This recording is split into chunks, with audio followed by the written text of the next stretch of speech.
That sure is one good looking Z, ain't it? Well, the engine's in. It makes really good power. It sounds really good. It feels really good.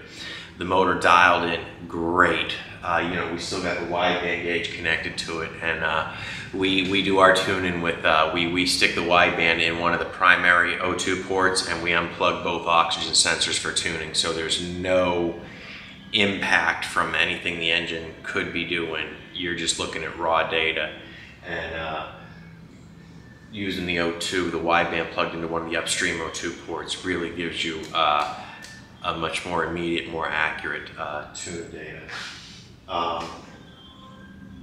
And like I'm saying, the motor dialed in great. Everything is spot on, and it feels fantastic. But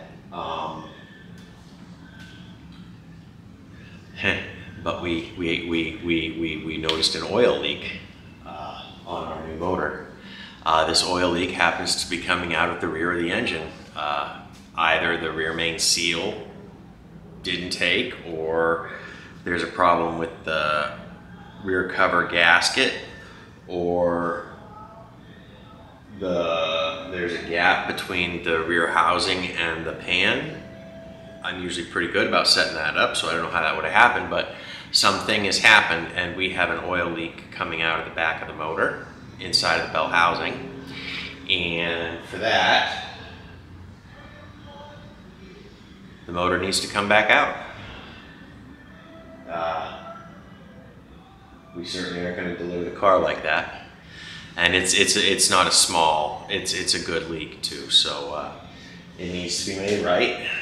We'll probably just end up defecting out the whole rear cover. We'll get a whole other rear cover and just change the whole rear cover assembly.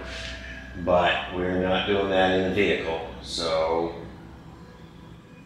take one more look at the whole car together. Ain't she beautiful? She's all about to come back apart.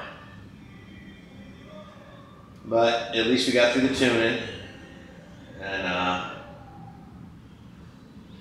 and we know we got a good product. We already did the first oil change, and now she got, I guess, a second oil change. It is what it is.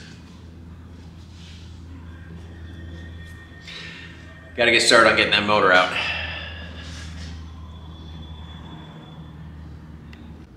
I'm sure it'll look this good when it goes back together, but you know, let's see if it looks this clean the next time we get it back together.